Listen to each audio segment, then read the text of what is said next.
નમસ્કાર દર્શક મિત્રો, આજે એક જુદો જ રોલ ભજવવો છે અને એ રોલમાં જ્યારે રાજકુમાર વકીલ તરીકેનો રોલ ભજવતો હોય ને ત્યારે એનો એક આગવો રૂઆબ હોય છે, એના કોર્ટ સીન જોવા જેવા હોય. તો એવા જ ખમતીધર કલાકાર મારા મિત્ર હિમાંશુભાઈ ભયાણીને આપણે મૂકવાના છે. આ રોલ એવો છે કે અમેરિકાએ આપણા ઉપર પહેલા 25% ટેરિફ નાખ્યું, પછી બીજું 25% નાખ્યું four creating a situation which will need additional defense expenses and create problems for American economy. એમ કરીને 50% લે. હવે એના પણ લોજિક છે અને હંમેશા કોઈ પણ પ્રશ્નને બંને બાજુથી જોવો જોઈએ. આપણે આપણી વાત કરીએ તે બરાબર છે, પણ સાથે સાથે એ વાતથી પણ નકાર નથી કરી શકતા કે દુનિયામાં ઊંચામાં ઊંચા ટેરિફ એટલે ઇમ્પોર્ટ ડ્યુટી ભારતમાં છે અને એનો ગેરલાભ બીજા લોકોને થાય છે. અમેરિકા સાથેના વેપારમાં આપણે $50 અબજ પુરાંત છે. ચીન સાથે $90 અબજ ખાધ છે, છતાં ચીનના સાથે વેપાર વધતો જાય છે. અમેરિકા સાથે આ ટેરિફ નાખ્યું ને આ કર્યું ને તે કર્યું ને ઢીકણું કરીને પૂછડું કરીને ઘટતો જાય છે. મારે કઈ ટ્રમ્પ સાથે કોઈ પણ પ્રકારના સંબંધો નથી. હું એને માય ડિયર ફ્રેન્ડ ડોનાલ્ડ કહેતો. એ મારું ગજુ નથી.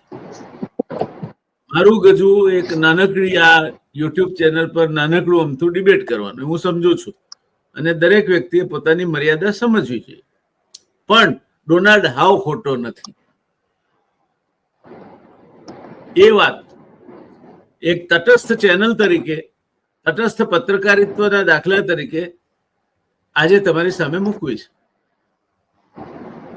અને એ માટે મને નથી લાગતું કે હિમાંશુભાઈ થી વધારે સારો કોઈ વ્યક્તિ મને મળ્યો. હિમાંશુભાઈની વાત કરીએ તો હિમાંશુ ભયાણી સિર્ફ નામ ही કાફી है. એની ઓળખ આપવાની કઈ બહુ જરૂર ના હોય. તો કેટલાય નામ આવે એમાં. બ્લુમબર્ગે આવે અને સ્ટોક માર્કેટે આવે અને ટાઈમ્સ ઓફ ઇન્ડિયા, એક જૂના જમાનામાં હું જયારે રાજકોટ જતો ત્યારે ટાઈમ્સ ઓફ ઇન્ડિયાના ત્યાંના પ્રતિનિધિ હતા. આવું બધું ઘણું આવે. પણ હિમાંશુભાઈ એ હરફન મૌલા આદમી છે. હરફન મૌલા એટલે મનની મોજ પ્રમાણે કામ કરવાવાળા માણસ. અને મનની મોજ પ્રમાણે કામ કરે છે. યોગ્ય લાગે તે વાત બિલકુલ ગોળમાં વીંટ્યા વગર કહી શકવાની ક્ષમતા ધરાવતો 56 ઇંચની છાતી વાળો પત્રકાર એટલે હિમાંશુ ભયાણી. એવા હિમાંશુ ભયાણીને તમારી સામે રજૂ કરતા આનંદ અનુભવું છું. હિમાંશુભાઈ, આવકારું છું આપને અને સીધો જ પ્રશ્ન કરું છું કે આ છે શું? આ બધા આપણે ટ્રમ્પના માથે જે માટલા ધોઈએ છીએ તો આ છે શું? આમાં તમને શું લાગે છે? ટ્રમ્પ એવું કહે છે કે તમે રશિયા પાસેથી તેલ ખરીદો છો, સસ્તું ખરીદો છો અને પછી તમારે ત્યાં પ્રોસેસ થાય છે, તમે વેચો છો અને એ પૈસા જે પ્રોફિટ કમાય છે રશિયા એ યુક્રેનમાં વાપરે છે. તમે જે કમાવ છો એ તમે તો નથી કમાતા, પણ તમારા ત્યાંની રોસનેફ્ટ હોય કે પછી રિલાયન્સ હોય કે બીજા લોકો કમાય છે અને એનો સદુપયોગ થાય છે. આ તેલના ભાવ આપણને 30% સસ્તા પડ્યા. તો પેટ્રોલ પંપ પર કોઈ દાડો ભાવ ઘટ્યાનું પાટિયું વાંચ્યું તમે કે આ ડીઝલના ભાવમાં 30% કાપ મૂક્યો, પેટ્રોલના ભાવમાં 30%? એ નહીં, કારણ કે એ મુકેશભાઈના ખાતામાં જમા થાય પૈસા, ભારતના ખાતામાં નથી થતા. ભારતની રિફાઇનરીઓ નાનું મોટું કંઈક કરી ખાતી હશે, પણ એ પેલી સુનારની 100 ને લવારની 1 જેવું એક ગણ મારે ને બધું તોડફોડ કરી નાખે. એનું નામ મુકેશ અંબાણી, રિલાયન્સ. એટલે એ ફાયદો કોને થાય? તો રોસનેફ્ટને થાય, નાયરાને, મુકેશ અંબાણીને થાય. હજુ અદાણીએ રિફાઇનરી નથી નાખી, તો એમ નહીં થાય. કદાચ નાખશે આવતીકાલે, તો કોને ખબર. નહીં નાખે એવું હું માનતો નથી. હવે એમના નેક્સ્ટ પગરણ એ દિશામાં થાય તો અદાણી અને રોસનેફ્ટ એ વખતે ચર્ચા કરી હતી આપણે, એ હજુ ખબર નથી પડતી. તો રોસનેફ્ટ વેચાઈ જાય પછી એમાં બીજું કોઈ આવે અને છેવટે રિલાયન્સના ખોળામાં જઈને પડે કે અદાણીના ખોળામાં જઈને પડે, આવું બધું બની શકે. The world today is of immense possibilities. અનંત શક્યતાઓ આજના વિશ્વમાં ઉભરી રહી છે અને એ અનંત શક્યતાઓમાં એક અનંત અંબાણી, એ અંબાણીના પુત્ર છે એવું નથી. અનંત એટલે જેનો અંત નથી એવી શક્યતાઓની વાત કરીએ છીએ આપણે. કારણ કે હમણાં અનંતનું નામ આવે એટલે પછી તમે વંતારા લઈ આવશો ને વંતારા આવે એટલે બીજું કંઈક લઈ આવશો. એવું જ નથી કરવાનું. આપણે મુકેશ અંબાણી ઘણું જોઈએ. ધીરુભાઈ સાથે કામ કરવાનો મોકો મળેલો મને, એટલે નોકરી કરવાનો નહીં, મિત્ર તરીકે કામ કરવાનો. પણ મુકેશભાઈ તો બહુ મોટા માણસ છે, ધીરુભાઈ એવડા મોટા નહોતા. અનિલભાઈ તકલીફમાં છે હું માનું, પણ તો રાજા માણસ છે. મેં કોઈની સાથે કોઈ ધંધો વેપાર કર્યો નથી. આજની તારીખમાં મારી પાસે રિલાયન્સનો એક શેર નથી, એટલે કહી શકું છું. મુકેશભાઈ છે, વેપારી માણસ છે, ગણતરીબાજ માણસ છે. હશે ભેંસના સિંગના ભેંસને ભરે, આપણે શું ચિંતા છે? તો આપણે હિમાંશુભાઈને સાંભળીએ. હિમાંશુભાઈ, શું છે આ બધું ડિંડક, ટ્રમ્પનું ટેરિફ ને ભારતના ઉપર કઈ એને દાજ કાઢીને આવું બધું જે પ્રચાર ચાલે છે, તો વાસ્તવિકતા શું છે તમારી? જરા તમારા એમાં શું દેખાય છે તમને? આખું ઘટનાક્રમ થઈ રહ્યો છે. ટ્રમ્પ ટેરિફ જયારે લાદવામાં આવ્યું અને એના માટેનું જે એક્સપ્લેનેશન આપવામાં આવ્યું કે ભાઈ તમે એક પ્રકારે રશિયા પાસેથી ઓઇલ ખરીદી અને રશિયા યુક્રેન વોરને ફાઇનાન્સ કરો છો. હવે રશિયા યુક્રેન વોરને આપણે ફાઇનાન્સ કરીએ છીએ, આપણી કરન્સી જ વર્લ્ડ રિઝર્વની જે કરન્સી છે એના કરતા 80 ગણી ડાઉન છે, એવું એક બહુ સ્થાપિત સત્ય છે આ.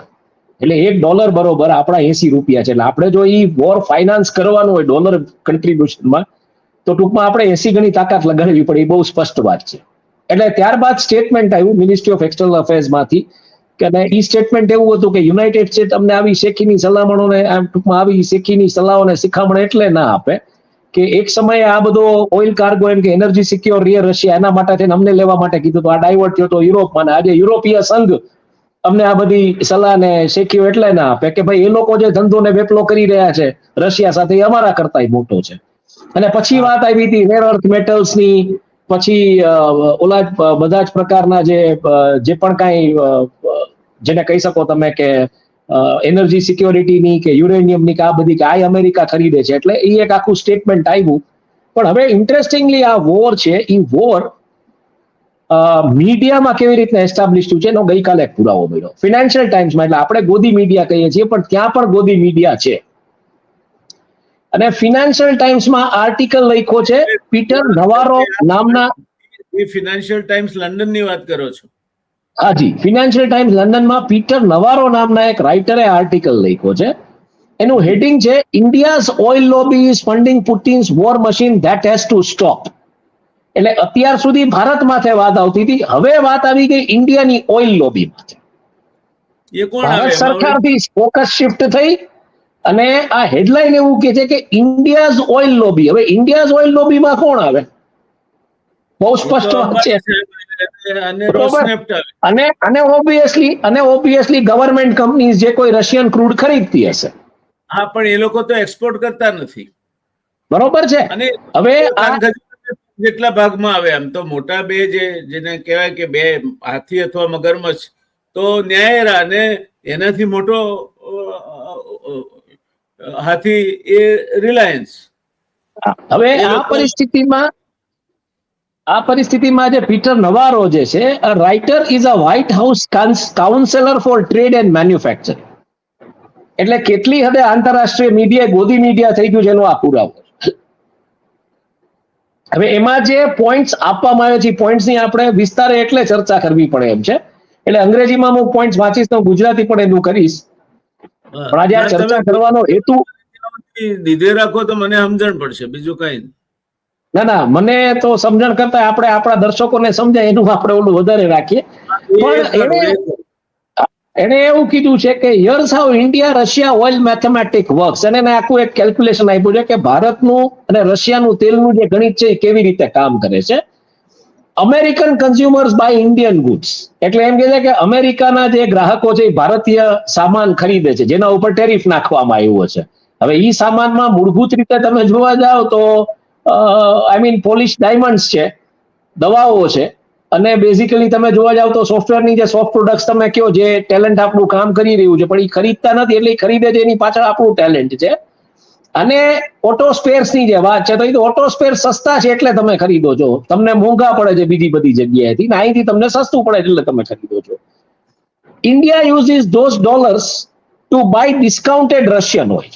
આ ગણિત બહુ એને કેવી રીતના એસ્ટાબ્લિશ કર્યું છે એ જુઓ કે અમેરિકન ગ્રાહકો, એટલે આપણે જે કહીએ છીએ ને કે આપણે જે પૈસા ખરીદીએ છીએ પાકિસ્તાન કે ચાઇના કે આ બધા ટેરરિઝમમાં યુઝ કરે, એવું ગણિત એને અહીંયા વાપર્યું છે કે અમેરિકા જે ડોલર આપણને આપે છે ઈ ડોલર આપણે રશિયાનું સસ્તું ક્રૂડ ઓઇલ ખરીદવામાં વાપરીએ છીએ.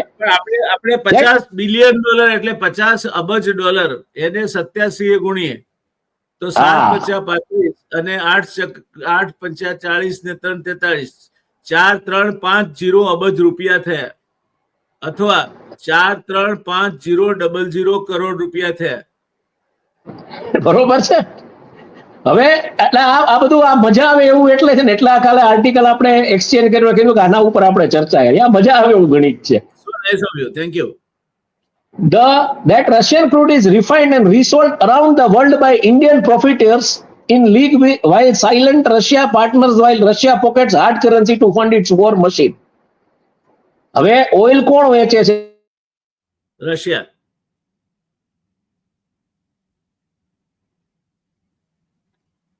ઓઇલ ભારતને રશિયા ઓઇલ વેચે છે. એટલે રશિયા જે ડિસ્કાઉન્ટેડ ક્રૂડ વેચે છે એ પ્રોસેસ કરીને ભારતીય પ્રોફિટિયર્સ જે છે ઈ લોકો, એટલે આ મજાની વાત ક્યાં છે કે સડનલી શબ્દ બદલી શકાય, આ પ્રોફિટિયર્સ ના બદલે આંત્રપ્રુનર્સ કહી શકાય. નફાખોરી કરવા વાળા નફાખોરો, હાલો ને. અચ્છા, ભારતીય નફાખોરો તો કાળા બજારી એવો અર્થ થાય. નફાખોરો થાય અને પ્રોફિટર્સ એટલે જે રીતના આપણે લઈએ એ રીતના, પણ ટૂંકમાં ફોકસ આખો ભારત ઉપરથી શિફ્ટ થઈને એક ઉદ્યોગપતિ ઉપર આવી ગયો આમ તમે જોવા જાવ તો. બરોબર છે. અને while Russia pockets hard currency to fund its war machine in Ukraine. હવે પછી આગળ આપણે જોઈએ આ ફોકસ એક ઉદ્યોગપતિ ઉપર તો પેલા પાકિસ્તાન સૈન્યના વડા પણ લઈ આવ્યા હતા એમણે. ઈ જો તમને કહું છું આ આર્ટિકલ ડિસ્કશનમાં લેવાનું કારણ જ છે કે ફોકસ જે છે વાત કરી એમાં હાથી આપણે વાળો અને પક્ષીઓ એમના વાળા. એટલે વાત જ ઈ છે કે આ ફોકસ આખો હવે અત્યાર સુધી જે દોષારોપણનો ટોપ લાવતો હતો એ ભારત સરકાર માથે આવતો હતો, હવે એક ઉદ્યોગપતિ માથે આવી ગયો છે. એટલે હવે શું થશે એ જોવા જેવું છે. As Russia continues to hammer Ukraine, એટલે યુક્રેન ઉપર એમ કે રશિયા જે રીતના ચડાઈ કરી રહ્યું છે બધું છે, helped by India's financial support. My goodness. American and European taxpayers are then forced to spend tens of billions more to help Ukraine's defense. એટલે આપણે રશિયા પાસેથી તેલ લઈને જે રીતના પૈસા આપણે એને આપીએ છીએ, એટલે એની પાસે જે તેલ ખરીદીને પૈસા મળે છે અને એ લડાઈ કરે છે, એટલે અમેરિકા અને યુરોપના ટેક્સ પેયર્સને આના કરતા 10 ગણા રૂપિયા ખર્ચવા પડે છે યુક્રેનને સપોર્ટ કરવા માટે, જે નાટો ફોર્સિસ છે. મારી દ્રષ્ટિએ આવો આર્ટિકલ કદાચ હું એમ માનું છું કે ભારતમાં કોઈ લેખક લખી ન શકે. આવું ગણિત જે શીરાની જેમ ગળે ઉતરી એવું જે ગણિત એને સમજાવવાનો પ્રયત્ન કર્યો ને એ અદ્ભુત છે. આપણે ત્યાં ગોદી મીડિયા છે પણ ગોદી મીડિયાને આ ગ્રે મેટરની ઘણી જગ્યાએ ખામી હોય છે. એટલે આમાં એને લખ્યું છે પાછું કે meanwhile India keeps slamming the door on American export through high tariff and trade barriers. More than 3 lakh soldiers and civilians have been killed while NATO's eastern flank grows more exposed and West puts the bill of India's oil laundering. શબ્દો જો એને કેવા વાપરા છે કે એક તરફ તમે ટેરિફનો કાગારોડ કરી રહ્યા છો ત્યારે અમારા 3 લાખ નાગરિકો મરી ગયા છે નાટોની ઓલી જે ઓલામાં, અને બીજી બાજુ એમ કે ઇન્ડિયા જે રીતના એમ કે ઓઇલ લોન્ડર કરી રહ્યું છે ભારત, એની આ એમ કે એના કારણે આ થઈ રહ્યું છે. આગળ શું લખે છે? India exposes some of its highest ever tariffs in the world, along with dense web of non-tariff barriers that punish American workers and business. એટલે ભારત એવું ટેરિફ નાખી રહ્યું છે જેને કારણે અમેરિકી બિઝનેસ અને વર્કર્સને નુકસાન છે. તો ક્યુ મેકડોનાલ્ડ્સ છે એમાં બર્ગર્સ નથી વેચાતા, ક્યુ એ KFC છે એમાં ચિકન નથી વેચાતા, ક્યુ ડોમિનોઝ છે એમાં પીઝા નથી વેચાતા. એવા તો ક્યાં ટેરિફ બેરિયર, એવો તો કયો ટેરિફ નાખ્યો છે કે કોકા કોલા નથી વેચાતી ભારતમાં? અને આના સિવાયની કોઈ પ્રોડક્ટ્સ અમેરિકન્સ પાસે હાર્લે ડેવિડસન ને તમે કહેતા હો એ બધી લક્ઝરી કેટેગરીમાં છે, પણ જે અમેરિકા જે પૈસા બનાવી રહ્યું છે એક બેઝિક પ્રોડક્ટમાંથી બનાવી રહ્યું. અને આજે કોકા કોલા જેવી કંપની જેનો ફાઉન્ડર જ નથી, હવે 100 વર્ષથી કંપની ફોર્ચ્યુન 500 માં બેઠેલી પડી છે, તો આઈ થિંક આમાં તો ક્યાંય અત્યાર સુધી કોઈ પ્રતિબંધોની કે ક્યાંય વાત નથી આવી, જો ટેરિફની વોર ને એ બધી જે વાત હોય તો. પણ આ બધા ઇન્ટરેસ્ટિંગ એલિમેન્ટ્સ આમાં ભેગા કરવામાં આવ્યા છે. As a result, the US runs a massive trade deficit with India. 2% world ટ્રેડમાં 25 પૈસાનો ધંધો કરતું ભારત, એને કારણે યુએસમાં ટ્રેડ ડેફિસિટ મોટી છે. બરાબર છે? Nearing to 50 billion annually, $500 crore. એ તો છે જ ને, પણ હકીકત છે ને. બરાબર. And here's the kicker, India is using those US trade dollars to buy Russian oil. બરાબર છે. Importantly, before Russia invaded Ukraine in February 2002, Russian oil made less than 1% of India's crude imports. Since Yes. then, daily imports have sold more than 1.5 million barrels, more than 30% of India's total. એટલે Russian crude જે છે એ 1% આપણે ખરીદતા હતા, એ અત્યારે રશિયાના 30%, જે કહી શકો ઇન્ડિયાના ટોટલ 30% નો જે હિસ્સો છે એ રશિયાથી આવી રહ્યો છે. બરાબર છે? To be clear, this surge has not been driven by domestic oil consumption needs. Rather, what really drives this trade is profitability by India's big oil lobby. એટલે આ કોઈ ટ્રેડ છે એ ડોમેસ્ટિક ઓઇલ કન્ઝમ્પશન નથી વધી ગયું ઇન્ડિયાનું રાતોરાત, પણ એમ કે આ જે આ લોકોની જે વધે એવે નથી, કારણ કે આ ભાવે તો ડોમેસ્ટિક કન્ઝમ્પશન વધે નહીં. બરાબર છે. એટલે એમ કે rather this trade drives profiteering of the India's oil lobby. એટલે ફરી પાછું એ નિશાન જે છે એ ઇન્ડિયાના ઇન્ડસ્ટ્રીયલિસ્ટ ઉપર તાકવામાં આવ્યું છે. Refining companies have turned India into a massive refining hub for discounted Russian crude. બીજું તો કોણ આમાં હવે? બરાબર. રિલાયન્સ આવે એક તો, અને એક નાયરા આવે, બે આવે, અને બે આવે. થોડી ઘણી ભારત સરકારની રિફાઇનરીઓ હશે, public sector. The refiners buy oil at steep discount, process it and export refined fuels to Europe, Africa and Asia, all the while shielding India across sanction scrutiny under pretense of neutrality. Indian oil કે આ બધા તો export કરતા નથી. Export એકમાત્ર EOU તો એકમાત્ર Reliance પાસે છે અને નાયરા પાસે હશે કદાચ. The refining trade is large. India exports more than 1 million barrels per day in refined petroleum products, equivalent to over a half volume of its crude imports from Russia. બાકીનું what about the is this the better રશિયાની half જેટલું or અડદ later જે half? છે, Is this the better half or later half?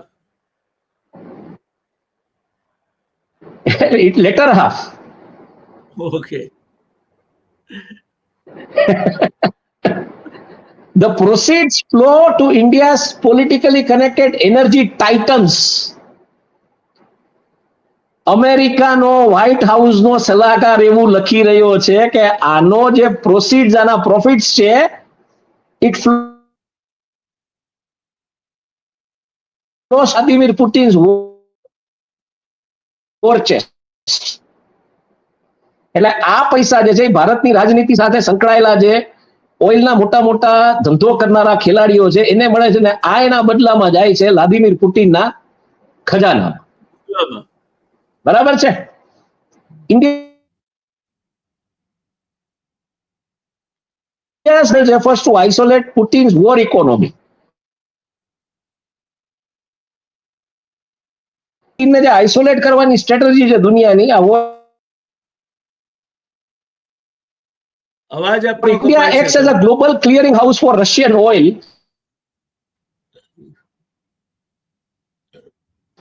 કારણ કે હું જે જગ્યાએ છું થોડો દૂર છું એટલે નેટનો કદાચ પ્રોબ્લેમ.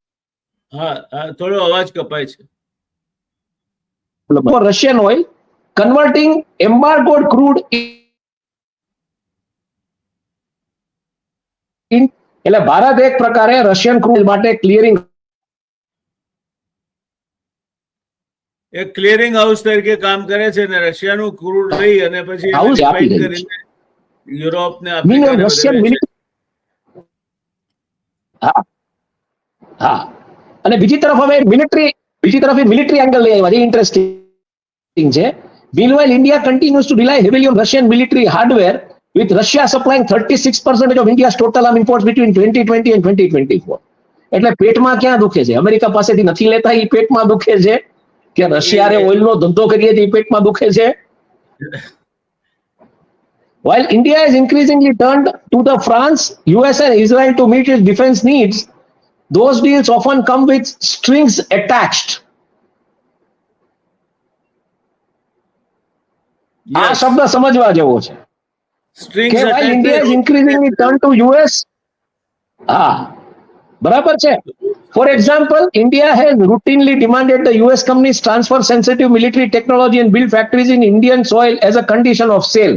એટલે રશિયા હારે એમને એમ ધંધો થાય છે આમ તો, પણ આ બાકીના દેશો હારે કંઈક ને કંઈક કન્ડિશન હોય કે તમે આ ટેકનોલોજી ટ્રાન્સફર આપો કે અમારી હારે ધંધો અહીંયા ટૂંકમાં ફેક્ટરી નાખો. That blunts any benefits to the reducing America's trade balance, while it also risks transferring cutting-edge US military capabilities to an India now causing up with both Russia and China.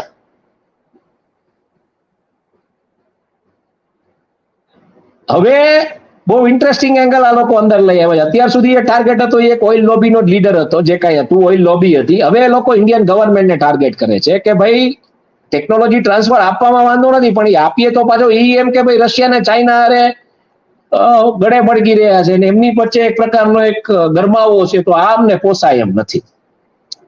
The Biden administration largely looked the other way at its strategic and geopolitical madness. The Trump administration is confronting it. નમસ્તે Trump, આ રીતના થાય.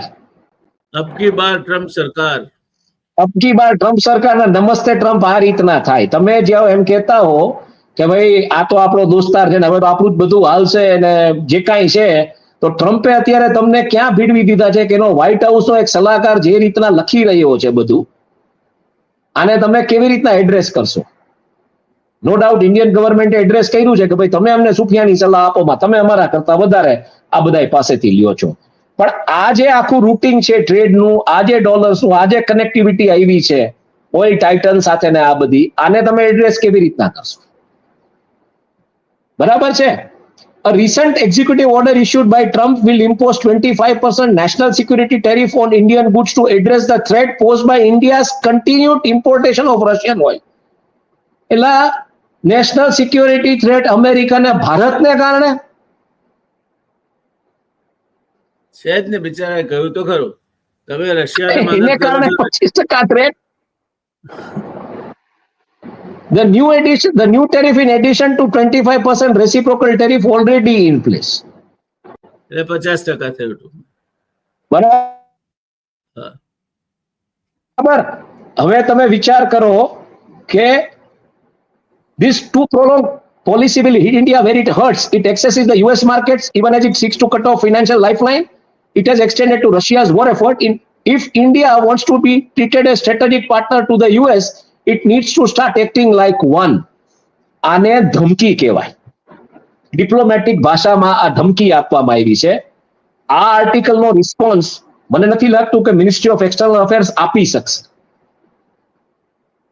પણ આ financial ટાઈમ્સમાં જે article આવ્યો છે, આ જે રીતના જે ટોનમાં વાત કરવામાં આવી છે, અને આ ક્યાંનું ગોડીપીડિયા છે, અહીંના મીડિયા પાસે તો આ વસ્તુ સમજવાની તાકાત નથી. આ મુદ્દો કદાચ કોઈ ચર્ચાએ નહીં લે. આપણે આખો આર્ટિકલ વર્ડ ટુ વર્ડ આમાં આપણે ડિસ્કસ એટલે કર્યો કે આ બધું જે આપણે ચર્ચાઓ કરી રહ્યા હતા એ કઈ દિશામાં જઈ રહ્યું છે, આજે ક્યાં ફિક્સ થઈને બેઠું છે, કે તમે જો ઓઇલ લ્યો છો રશિયા પાસેથી તોય પ્રોબ્લેમ છે, અને તમે એને એવી રીતના કન્વિન્સ કરો છો કે આને કારણે અમેરિકા અને યુરોપના ટેક્સ પેયર્સને નાટો ફોર્સિસ પાછળ 10 ગણા રૂપિયા ખર્ચવા પડે છે, 3 લાખ સિવિલિયન્સના મૃત્યુ થયા છે, અને ટૂંકમાં આ ટેરિફથી તમે પાછું શસ્ત્રો ખરીદો છો અને બીજા રાષ્ટ્રો સાથે શસ્ત્રો ખરીદો છો, એમાં ટર્મ્સ એન્ડ કન્ડિશન્સ છે. ઇટ મીન્સ કે આ બહુ ક્લિયર કટ ઇન્ડિકેશન છે કે ચાઇના રશિયા સાથે જે રીતના ઇન્ડિયા અત્યારે જે રિલેશનશિપ બિલ્ડ કરે છે, કે જે દિશામાં જઈ રહ્યું છે, એને ક્યાંક સ્ટ્રેટેજિકલી ટાર્ગેટ કરવાની વાત છે.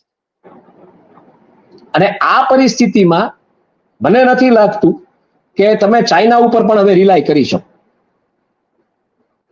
કેમ? કારણ કે ચાઇના ક્યારેક તમને ડમ્પ કરશે. એની જે યુએસ સાથેની જે ટેરિફ નિગોશિએશન્સની વાત આવી રહી છે અને ઇન્ડિયા ચાઇના સ્ટોરીની જે વાત છે, એમાં ચાઇના તમને ક્યારે ડમ્પ કરી દેશે એ ખબર નહીં પડે. એટલે you are hit on every front ideally જોવા જાવ તો. You can become a sacrificial anode. Precisely. અને તમે જે વાત હંમેશા કહો છો કે રાજનીતિમાં કોઈ પરમિનન્ટલી દુશ્મન નથી હોતું કે પરમિનન્ટલી દોસ્ત નથી હોતું, પણ અહીંયા એક સ્ટ્રેટેજિક આખો વ્યૂ દેખાઈ રહ્યો છે.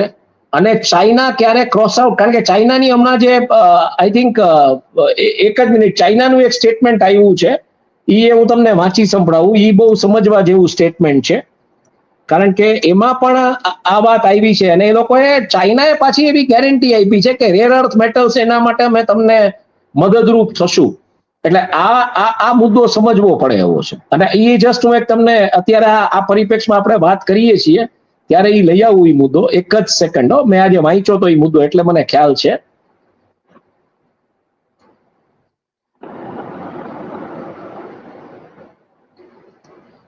Assurance from China, Wang Yi to address concerns on China's 3 key needs: rare earth, fertilizers and tunnel boring machines.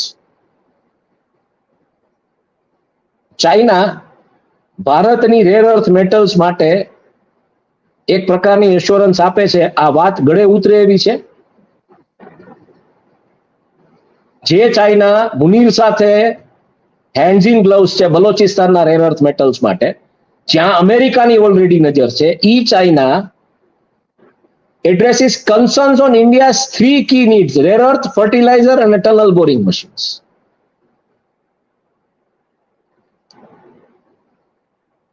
કઈ રીતની રમત હાલી રહી છે? મને એવું લાગે છે સાહેબ કે ખરેખર ડિપ્લોમેટિક જે પ્રોસેસ જે થઈ રહી છે, કે એમાં જે હર્ડલ્સ આવી રહ્યા છે ને એના વિશે આપણે ઘણી વખત ચર્ચાઓ કરી છે. આ અત્યારે કેવા ક્રોસરોડ ઉપર આવીને ઊભું રહી ગયું છે. પાકિસ્તાન જેવું રાષ્ટ્ર પણ જે પ્રકારના નિવેદનો આપી રહ્યું છે, જે આપણે તે દિવસે પણ આ બાબતે ચર્ચા કરી કે આવા નિવેદનો કોઈ દિવસ પાકિસ્તાનમાંથી આ લેવલના ખુલ્લા ચેલેન્જ કરતા નિવેદનો નથી આવ્યા. ચાઇના આ બાજુ બિલાવલ ભુટ્ટો પણ ગમે ત્યારે તમને કહી શકે, મુનીર ગમે ત્યારે કહી શકે, પાકિસ્તાનના બીજા કોઈ પોલિટિશિયન તમને ગમે તે કહી શકે. એ સ્થિતિએ પહોંચ્યા છીએ આપણે. નોટ ઓનલી ધેટ, ચાઇના અત્યારે કેરેટ અને સ્ટિકની નીતિ અપનાવે છે. ચાઇના એક બાજુ કેરેટ ડેંગલ એટલે ગાજર દેખાડે છે આપણને, અને બીજી બાજુ એ ક્યારે શું રમશે, એ યુએસના ટેરિફ નિગોશિએશન્સમાં કયો ટ્રમ્પ કાર્ડ ક્યારે ખોલી નાખશે એ તમને ખબર નહીં પડે ટ્રમ્પની સામે. અને લેટ અસ અન્ડરસ્ટેન્ડ, જે પ્રકારના આઉટકમ નાટોની કે ઝેલેન્સ્કીની કે ટ્રમ્પની પુતિનની જે મીટિંગમાંથી નીકળ્યા છે, એ બહુ ઇન્ડિકેટ કરી રહ્યા છે કે ઇન લોંગ ટર્મ એક આઇસોલેશન થશે તો ભારતનું થશે. ક્રિંક્સની જે ધરી બની રહી છે, China, Russia, Iran, north Korea અને સાઉદી અરેબિયા, એમાંય આપણે ક્યાંય નથી. એટલે ટુ એન એક્સટેન્ટ મને એવું લાગે છે કે ઘણું બધું એક્સપોઝ થઈ ગયું છે જે ન થવું જોઈએ. અને આ એક્સપોઝ કદાચ આવી કોઈ ડિપ્લોમેટિક મુવમેન્ટ્સ કે ડિપ્લોમેટિક આવા ડીલ્સ કે જે છે આજથી કોઈ દિવસ પબ્લિક ડોમેનમાં નથી આવ્યા, પણ કોર્પોરેટ વોર ને કારણે, કોર્પોરેટ ગ્રીડ ને કારણે આજે ભારતની સોવરિન નેશનલ સિક્યોરિટી એ દાવ ઉપર લાગેલી છે. અને આમાં હું કોર્પોરેટ ગ્રીડ અને કોર્પોરેટ વોર સિવાય કોઈને જવાબદાર નહીં કહું, કારણ કે આ વિગતો બહાર આવી છે હંમેશા એને કારણે જ. અને આજે જ્યારે આખી ધરી ચેન્જ થઈ રહી છે, ટેરિફ આવ્યા, બીજું ત્રીજું આવ્યું, એક સમયમાં ભારતમાંથી જે એલિગેશન્સ આવ્યા, ભારતે જે રિબટલ આપ્યું, અત્યારે એ પાછું ટ્વિસ્ટ થયું એક ઓઇલ લોબિસ્ટમાં, અને ઓઇલ લોબિસ્ટમાંથી સીધું પાછું ભારત સરકાર. એટલે આ જે ડાયનામિક્સ છે ટ્રમ્પ જે રીતના રમી રહ્યો છે, અને ચાઇના જે રીતના અત્યારે ગાજર દેખાડીને લાકડી મારવાની વાત કરી રહ્યું છે, આ ડિપ્લોમેટિકલી સમજવું પડશે. અને આ જે આખો આર્ટિકલ છે ફાઇનાન્શિયલ ટાઈમ્સ નો, એમાં તો એટલી બધી કદાચ હું તમને કહું 0.1% લઈને એટલી બધી વાતો બિટવીન ધ લાઇન્સ છે કે તમે એની કલ્પના જેમ જેમ કરતા જાઓ એમ ડુંગળીના પડની માફક ઉપડતી જાય. પણ મારો તમને સીધો પ્રશ્ન છે હિમાંશુભાઈ, તમારો ઓડિયો કપાય છે. આઈ થિંક ઓડિયો ક્લિયરલી હવે બરાબર આવે છે? હા, આઈ એમ ગેટિંગ ઓડિયો ક્લિયરલી. હા, બરાબર આવે છે, બરાબર આવે છે. મારો સીધો પ્રશ્ન છે કે દુનિયામાં ક્યાંય પણ બે દેશો એકબીજા સામે નિવેદનો કરે તે સમજી શકાય એવું છે, પણ મેં હજુ સુધી કોઈ જગ્યાએ એવું નથી જોયું કે એક દેશ બીજા દેશના કોર્પોરેટ સામે કઈ સ્ટેટમેન્ટ કરતો હોય, પ્રિસાઇઝલી અને સાહેબ બીજે દેશ વતી પોલિટિક્સ કરતું હોય. એટલે હવે આ દેશ વેપારીઓના હાથમાં રમવા માંડ્યો છે. એબ્સોલ્યુટલી. અને ફોર્ચ્યુનેટલી અત્યારે મારું લોકેશન મારે ડિસ્ક્લોઝ નથી કરવું, હું કઈ જગ્યાએ છું, પણ 13 લાખ કરોડનું રોકાણ એવા એક ક્ષેત્રમાં આવી રહ્યું છે. અને ત્યાં જે રમતો અને લડાઈઓ ચાલુ થઈ છે, આપણે જે જામનગરની ચર્ચા કરી તેના સંદર્ભમાં આપણે ફરીથી કન્ટિન્યુ કરશું કે શું કામ જામનગરમાં અદાણીની એન્ટ્રી થઈ. આના ડોટ્સ મને મળી રહ્યા છે ક્યાંક, પણ બહુ ઇન્ટરેસ્ટિંગ થઈ રહ્યું છે. તમે જે વાત કરી રીતના કે કોર્પોરેટો માટે આ રીતના કોઈ દિવસ દેશ વતી નિવેદનો નથી, એટલે જનરલ મોટર્સ માટે અમેરિકાએ કોઈ દિવસ નિવેદન નથી આપ્યું, કે IBM માટે નથી આપ્યું, કે ગૂગલ માટે કે ફેસબુક માટે, જેની ફેંગ કંપની વેલ્યુએશન તમે ગણો તો કોઈ કન્ટ્રીની ઇકોનોમી કરતા 5-10 ગણી થાય. એને કોઈ દિવસ નથી આવું કીધું એના કન્ટ્રી, એના કંપનીઝ માટે કે કોર્પોરેટ્સ માટે. ઉલટાના એની સામે ટ્રાયલ્સ થયા છે. ઉલટાના એની સામે એના કન્ટ્રીમાં ને એની કન્ટ્રી બહાર એની જે મોનોપોલિસ્ટિક રાઇટ્સ છે કે જે ડિસરપ્શન એ લોકો લાવે છે એની સામે ટ્રાયલ્સ થયા છે. અહીંયા આખી રમત જુદી થઈ રહી છે. અને ઇમેજિન કરો સાહેબ, ઇમેજિન કરો કે is now Trump or Trump's politics equally reliable? Is Trump now hands in gloves with even the crinks you'd ever know, and they all together might just strangle you? With all said and done, Trump ધંધાદારી માણસ છે. જે માણસ પાકિસ્તાનમાં જઈને ક્રિપ્ટોકરન્સીની પોતાના જમીની કંપનીનું નક્કી કરી આવે, એ અહીંયા આવીને ટ્રમ્પ ટાવર વેચી જાય, એ ધંધાદારી માણસ છે. પણ આપણા દેશમાં અગાઉ ક્યારે પણ મેં એવું નથી સાંભળ્યું કે દેશના કોઈ કોર્પોરેટ ગ્રુપ્સ એ એટલા બધા ઓવરબોર્ડ જતા રહે કે એ દેશ બની જાય. એટલે these two corporate groups seems to be that they are the country. એટલે it is a failure. It is a failure of governance કે corporates are today claiming such things and corporates have become a country. It is a failure of governance actually if you see otherwise. કેવી રીતના તમે કંટ્રોલમાં નથી રાખી શકતા? એ આપણે બાજુ પર રાખીએ હાલ પૂરતું, પણ is it a wiser policy for the concerned corporate groups? They themselves have become worldwide invincible. ઇન્ડિયામાં ઇન્વિન્સિબલ છે, પણ આખી દુનિયામાં they have become more vulnerable. The point is that yes, they have become more vulnerable. Precisely. તમે આ જેન street નો જે મુદ્દો છે, જેન સ્ટ્રીટ નો મુદ્દો સમજો તો તમને ખ્યાલ આવશે કે વલ્નરેબિલિટી સ્ટોક માર્કેટ ની લઈ અને એના ફિઝિકલ એસ્ટાબ્લિશમેન્ટ્સમાં થઈ છે. એવું નથી કે એ વલ્નરેબલ નથી, અને એવું નથી કે એવા કોઈ રૂપિયા કોઈના એમાં લાગેલા છે. પ્લીઝ ટ્રાય ટુ અન્ડરસ્ટેન્ડ કે તમે કાલ સવારે હુમલાઓ રોકાવી શકશો. અંબાણીની અત્યાર સુધીની છાપ એવી હતી કે એ એક મીંડા માણસ છે અને પોતાના બિઝનેસના ઇન્ટરેસ્ટ પોતે પોતાની રીતે જાળવી શકે, એથી આગળ એમના કોઈ ઇન્ટરેસ્ટ હોતા નથી. હવે આજે આ વ્હાઇટ હાઉસના એડવાઇઝરનો આપણે આર્ટિકલ વાંચીએ છીએ, એમાં તો સીધી બંદૂકનું નાચું એમના તરફ તકાયેલું છે.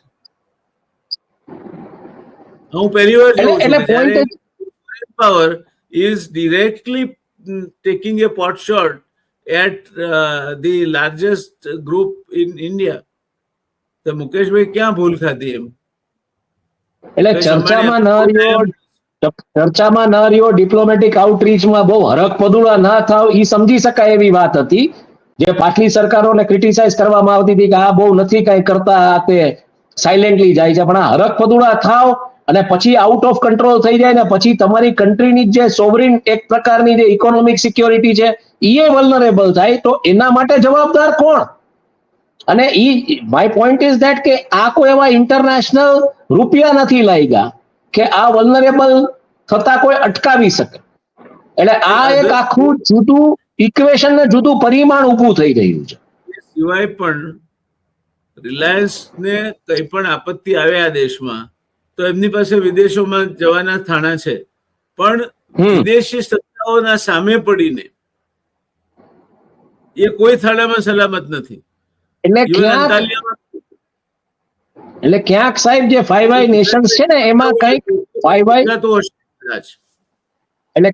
આઈ નેશન્સ જે છે ને એમાં કઈક એવું આવ્યું હશે લોકો સામે જે કાંઈ હોય, પણ આ પ્રકારની સીધી રણનીતિ ભારતને ભરાવી દેવાની, આ રણનીતિ સમજવી પડશે. આ રણનીતિ કોઈ જેવી તેવી રણનીતિ નથી. અને આમાં ભારતીય એસ જયશંકર થી માંડીને જે લોકો છે ને બહુ આપણા માધ્યમોને અને આપણા ગોદી મીડિયાને અને આપણા પ્રવક્તાઓને વિદેશ મંત્રાલયના જે અત્યાર સુધી જે સમજથી એમણે રશિયાને છાવરવાનો અને અમેરિકાને ધૂતકારવાનો પ્રયત્ન કર્યો છે, એ સમજ મહદઅંશે ઘણી બધી જગ્યાએ ખોટી છે. એટલે વિદેશ મંત્રાલય છે એ પણ it has fail to understand and read between the lines of the possible જે વ્હાઇટ હાઉસનું થિંકિંગ છે એ તો એથી આગળ કંઈક જુદી જ દિશામાં છે. એટલે જે ઓલું સરકાર ફિલ્મમાં અમિતાભ બચ્ચન ડાયલોગ કે છે ને ઓલાને કે મણી સેठ तुमसे कितनी बार कहा है कि नजदीकी फायदा देखने से पहले दूर का नुकसान सोच लिया करो. આ ડાયલોગ અહીંયા પરફેક્ટલી લાગુ પડે છે કે નજદીકનો ફાયદો જોવા ગયા, દૂરનું નુકસાન ના વિચાર્યું. અને that is wear the diplomatic wisdom comes into the picture. આજે તમારી આસપાસ એવા માણસો નથી, ચાહે ગવર્નન્સ હોય ચાહે પ્રાઇવેટ સેક્ટર હોય, એવા જે એટલે જ કે છે ને આપણે જે કહેવત છે ને કે ગઈઢા ગાડા વાળે, આજે કોઈ ગઈઢા નોડિયા ગાડા વાળવા વાળા, આજે કોઈ ગઈઢા નોડિયા ગાડા વાળવા વાળા, આજે નવા પૈસા વાળો જે બધો ભ્રાસ આવ્યો છે એને આ ખબર નથી કે કઈ દિશામાં બધું ચાલતું હોય અને ક્યાં ભરાઈ જશે. પણ ચેલેન્જ હું એમ માનું છું હવે જે ડિપ્લોમેટિક ચેલેન્જ છે, ડિપ્લોમેટિક આઉટરીચની જે એમાં ભારત સરકાર કેવી રીતના બધું એડ્રેસ કરે છે જોવાનું રહીએ. પણ ચાઇના એક બાજુ ડેફિનેટલી કેરેટ એન્ડ સ્ટિકની પોલિસી લઈને હારી રહ્યું છે. અમેરિકાનો તમે ભરોસો કરી શકો એમ નથી. પાકિસ્તાનને તમે ટોટલી ડિસ્કાઉન્ટ કરી દો, પાકિસ્તાનને તમે પાકિસ્તાનના સ્ટેટમેન્ટ્સને ટોટલી ડિસ્કાઉન્ટ કરી દો તો એ ક્રિંક્સની જે ધરી છે એમાં ક્યાંય ભારતને અત્યારે કોઈ પ્રકારનું મહત્વ નથી આપવામાં આવી રહ્યું. બ્રિક્સની કરન્સીની જે વાત આવી કે ડોલર ડમ્પ કરીને બ્રિક્સની કરન્સી, પણ ઈ રમતે કેટલા લોકો સપોર્ટ કરશે એ સમજવું પડશે. એટલે આ બધા ફેક્ટર્સ એવી દિશામાં લઈ જઈ રહ્યા છે અત્યારે કે ઠીક છે જે પણ કાંઈ ચર્ચાઓ બધી આંતરિક ઓલી થઈ રહી છે કે પક્ષના નવા ઓલા પ્રમુખ કોણ આવશે ને શું આવશે, પણ એનાથી મોટા પ્રશ્નો ભારતની બહાર સળગી રહ્યા છે જે ભારતને દજાડવા ગમે ત્યારે દજાડી શકે છે. અને ઈ જે દાજ હશે ને એ સહન નહીં થાય. અત્યારે જો કે રૂપિયો સારું છે, રૂપિયો કમ્પેરેટિવલી ઇમ્પ્રુવમેન્ટ આવ્યું છે, રૂપિયામાં એપ્રિસિએશન થયું છે, 83 ની આસપાસ રમી રહ્યો છે જે 87 એ પહોંચી ગયો હતો. પણ પોઈન્ટ ઈ છે ઈ ઇન્ટરવેન્શન ડોલર જે વહેંચા છે આરબીઆઈ એને કારણે છે. હવેનું જે રમત છે આગળની આખી ઈ તમારે બહુ જોઈ વિચારીને સમજવી પડશે, કારણ કે જો આ બધી ધરીઓ એસ્ટાબ્લિશ થઈ ગઈ એક વખત તો એમાં ભારત ક્યાં, આ બહુ મોટો પ્રશ્ન. એટલે એ બધું જ જો ઓપરેટિવ બને તો રૂપિયો અને ડોલર પેરિટી ક્યાં જઈને ઉભી રહે તે વિચારવાનો વિષય છે. પ્રિસાઇઝલી ઇટ ઇઝ ગુડ. અત્યારે રૂપિયો મજબૂત બન્યો છે તે સારી વસ્તુ છે, પણ એમાં બે ત્રણ ફેક્ટર્સ છે. S&P નું જે રેટિંગ આવ્યું છે BBB સ્ટેબલ નું ભારતના સોવરિન રેટિંગ, એ પણ એક કારણ છે. એને તો પણ બહુ વધારે પડતું પ્રોજેક્શન 16 વર્ષે સ્ટાન્ડર્ડ એન્ડ પુઅરે પોતાનું રેટિંગ સુધાર્યું ભારત માટેનું. એટલે બેઝિકલી આમ તમે જોવા જાવ તો ઈ થોડુંક એક જેને કહી શકો તમે કે ઓપ્ટિમિસ્ટિક વ્યૂ પોઈન્ટ છે. ફંડામેન્ટલી તમે જોવા જાવ તો પ્રશ્ન ઈ ના છે નોકરીઓ ક્યાં. આજે જ ગાંધીનગરમાં માજી સૈનિકોને પોલીસે પકડી લીધા અને એના લાઈવ રોકી લીધા. એક બાજુ તમે ઓપરેશન સિંદૂરની ક્રેડિટ લ્યો છો, બીજી બાજુ માજી સૈનિકો નોકરી માટે કે એના ઓલા માટે જાય છે, ધરણાઓ કરે તો એને પકડી લ્યો છો. શિક્ષકોએ આજે આંદોલન શરૂ કર્યું. નોકરીઓ ક્યાં? મૂળભૂત પ્રશ્ન એ છે. આજે રિઝર્વ બેંકનો ડેટા અને બીજા કેટલાક ડેટા એસિમ્યુલેટ કરીને હું અભ્યાસ કરતો હતો, જી તો આજથી એક દાયકા પહેલા વ્હાઇટ કોલર જોબ્સ દર 6 વર્ષે બેવડાતા હતા. હવે 2022 પછી the growth is 3% a year, એટલે 24 વર્ષે બેવડાય. 24 વર્ષે બેવડાય. પૂરું આ થઈ ગયું. સ્થિતિ છે. અને બીજી બાજુ from the ramparts of the Red Fort the Prime Minister says કે 3 કરોડ નોકરીઓ આપીશું, જ્યારે વાસ્તવિકતા એ છે કે પહેલા 6 વર્ષે બેવડાતી હતી, એ હવે 24 વર્ષે બેવડાવવાની છે. એટલે 1 લાખ કરોડ નો જે ડેટા આવ્યો કે 1 લાખ કરોડ નોકરીઓ, 1 લાખ કરોડ નોકરીઓ માટે અમે ઓલા કર્યા છે. હવે 1 લાખ કરોડ એટલે બહુ સ્પેસિફિક. તમે 1 કરોડ નોકરીઓ આપો, વર્ષે ₹1 લાખ પગાર થયો. વર્ષે ₹1 લાખ પગાર એટલે 8,000 નો મહિને પગાર થયો. 8,000 ના પગારમાં જ થાય શું? કશું ન થાય. એટલે તમે આ ફિગર્સ ને તમે જયારે ડિવાઈડ કરો, 140 કરોડની આબાદીમાં તમે 1 કરોડ ને નોકરી આપો તો પૂરું તમે જેને કહી શકો કે તમે 1% લોકોને નોકરી નથી આપતા. 1 કરોડ 40 લાખ ની નોકરી, તમે 1 જ કરોડ ને નોકરી આપો છો અને એ ₹1 લાખ વાળી આપો છો વર્ષે. નહીં, નોકરીઓની તો વાત કોઈ પણ કરતું હોય. અગાઉ 2 કરોડ નોકરી આપવાની વાત કરી હતી સરકારે. એમાં અને આ અત્યારે નિષ્ફળ જાય છે એવું નથી. 75 માં એના પહેલા Mrs Gandhi declared 500,000 job programme, 5 lakh નોકરીઓ, 500,000 જોબ પ્રોગ્રામ. અને HMJP ફોલોઅપ થતું હતું, તેમાં પણ સફળ નહોતા ગયા. દે ધનાધન પહેલા 2 કરોડ આપીશું કહ્યું, 2 કરોડ તો તમે પહોંચી નહીં શક્યા, હવે 3 કરોડ આપીશું. 3 બુલાએ 13 આए, અટલજી કહેતા હતા ને ભાઈ, એના જેવું છે કે 3 બુલાએ 13 આए, દે દાળ મેં પાણી. એટલે બીજું એવું છે સાહેબ કે S&P એ ભલે રેટિંગ ને બધું ઇમ્પ્રુવ કર્યું, પણ ફંડામેન્ટલ જે પ્રોબ્લેમ્સ એ તો છે જ ને. ફંડામેન્ટલ પ્રોબ્લેમ્સમાં ડિસ્પોઝેબલ ઇન્કમ નથી, નોકરીઓ નથી, ડિસરપ્શન આવી રહ્યું છે ટેકનોલોજી સેન્ટ્રિક. એટલે મેક્રો ડેટાને ધ્યાનમાં લઈને S&P રેટિંગ વધારે એ સમજી શકાય એવી વસ્તુ છે. Personal disposable income as percentage of GDP was once upon a time one of the highest in the world. Today it has eroded out. અત્યારે આપણે દુનિયામાં ટોચના સ્થાને હતા, અત્યારે તળિયું હોદીએ છીએ આપણે. હવે જો હું 50% લોકોનો 1% આવક છે, 50% લોકો પાસે, અને ઉપરના જે 20% છે એમની પાસે 80% આવક છે. એટલે 80 ને 81, બાકી રહ્યા 19% આવક એ બાકીના 30% લોકો પાસે છે. હવે એનો જે પર્સનલ ડિસ્પોઝેબલ ઇન્કમ છે તે ઘસાતી જાય છે. એની પાસે ખર્ચ માટે પૈસા રહેતા નથી, કારણ કે મોંઘવારી વધે છે. અને એટલા માટે ભારતની બજારો, જે ખુદરા બજાર છે કે છૂટક બજારો, એ દુનિયાની મોટામાં મોટી ફ્રી માર્કેટ છે. India is the largest free market in the world. અને છતાં એ ઘસાતી જાય છે. તો CK પ્રહલાદ સાહેબે જે bottom of the pyramid market કહી હતી, એના તો કુચ્ચા બોલી ગયા છે અત્યારે. કુચ્ચા બોલી ગયા છે, એ જ વાત છે. અને તમે અત્યારે જે GST સ્લેબના ટિંકરિંગની જે વાત કરો છો, એમાં ઓટો સેક્ટરમાં તેજી આવી છે. ઓટો સેક્ટર, તો ઓટો સેક્ટરમાં કદાચ GST તમે ઘટાડીને લઈ આવશો તો ઓટો સેક્ટરમાં પાછું રિન્યુડ બાઇંગ કરવું પડશે. એ તમે વ્યવસ્થા કરી દીધી એથેનોલ બ્લેન્ડિંગ નું કરીને. એથેનોલ બ્લેન્ડિંગ માટે હમણાં વચ્ચે આખું ટ્વિટર ઉપર આવ્યું કે મિનિસ્ટ્રી ઓફ રોડ એન્ડ ટ્રાન્સપોર્ટે ઇન્ફ્લુએન્સર્સ હાયર કર્યા હતા જેને કોઈ નોલેજ જ નથી. એટલે એથેનોલ બ્લેન્ડિંગ થી તમારા વાહનનું જે નુકસાન થશે એ તમારે પાછું રિસાયકલ થવું, એટલે તમે એમાં ઓબ્વિયસલી તમે સ્લેબ ઘટાડશો, એ તો બટ ઓબ્વિયસ વસ્તુ છે. પણ તમે આજે ટિંકરિંગ કરી રહ્યા છો, બેઝિકલી દેશની ઇકોનોમી સાથે જે રીતના એક્સપેરિમેન્ટ કરી રહ્યા છો, જાણે એમ કે 140 કરોડ ઉંદેડાઓ છે એક પાંજરાની અંદર, એની સાથે તમે એક્સપેરિમેન્ટ કરી રહ્યા છો. આ ખતરનાક છે. આ ઇકોનોમિકલી તમને ક્યાં ડ્રેગ કરશે એ ખબર. 80 કરોડ લોકોને એક તરફ તમે અનાજ આપવાની વાત કરો છો, બીજી તરફ તમે કહો કે કન્ટ્રી 3rd લાર્જેસ્ટ ઇકોનોમી, અને એમાં આ બધા રેટિંગ ને આ બધી એજન્સીઓ, એટલે કાંઈ લોજિકલી કાંઈ છે ને કન્ક્લુડ થતું નથી.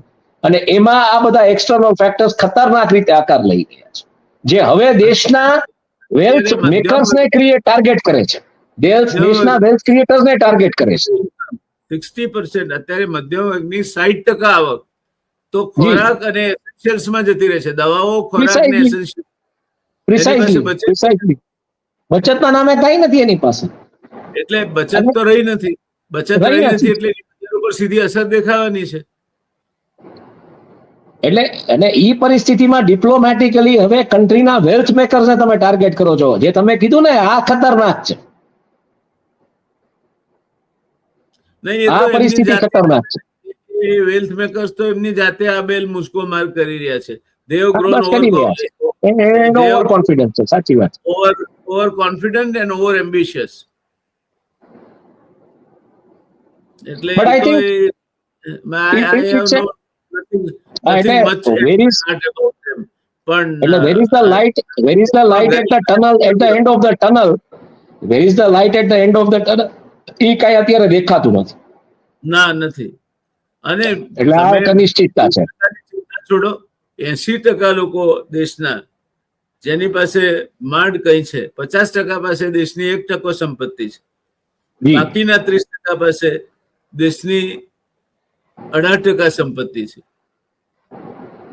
આ પરિસ્થિતિમાં તમે ક્યાં જઈ રહ્યા છો? પ્રિસાઇઝલી. એટલે પર્સનલ ડિસ્પોઝેબલ ઇન્કમ ઘટી રહી છે. જેને માથાદીઠ બચત કહેવાય, જે વાપરવા લાયક બચત કહેવાય, તે તો ઘટી રહી છે. એક જમાનામાં આપણા savings were 30% of the GDP. True. હા, આજે 6% નથી. એટલે આ અર્થવ્યવસ્થા ક્યાં જઈને કયા ખરાબે ચડશે અને સમજાતું નથી. એમાં આ જે આંતરરાષ્ટ્રીય જે ક્રોસ ફાયર છે ને, એમાં જો આપણી અર્થવ્યવસ્થા ફસાય તો મને લાગે છે આપણા જે દુશ્મનો છે, અને હું સ્પષ્ટ માનું છું કે China is not a friend, Chin આપણું કઈ મિત્ર નથી, તો એ લોકો માટે તો આ ઉજવણીનો દિવસ હશે. તો મને લાગે છે આજે આપણે આ ચર્ચાને અહીંયા રોકીએ, વિરામ આપીએ. આપે જે આગળની ચર્ચા માટે જયારે આપ તૈયાર હો ત્યારે આપણે આગળ વધારીશું. પણ આસાર બહુ સારા નથી દેખાતા. દેશ છે સારા નથી દેખાતા. આપણે ફેટાલિસ્ટ લોકો છીએ, નસીબ પર માનવા વાળા માણસો છીએ. હું સુખી છું તો મેં કંઈક પુણ્ય કર્યા હશે, પેલો દુઃખી છે તેને કંઈક પાપ કર્યા હશે, હું દુઃખી છું તો મેં પાપ કર્યા હશે, પેલો સુખી છે તેને કંઈક પાપ કર્યા હશે. આ બધી વસ્તુઓ વચ્ચે આપણે બધું ભગવાન ઉપર છોડીને જીવવાવાળી પ્રજા છીએ, એટલે શાંતિથી સૂઈ શકીએ છીએ. બાકી દેશની અર્થવ્યવસ્થા સંપૂર્ણપણે ખાડે ગઈ છે, એમાં કોઈ શંકા નથી.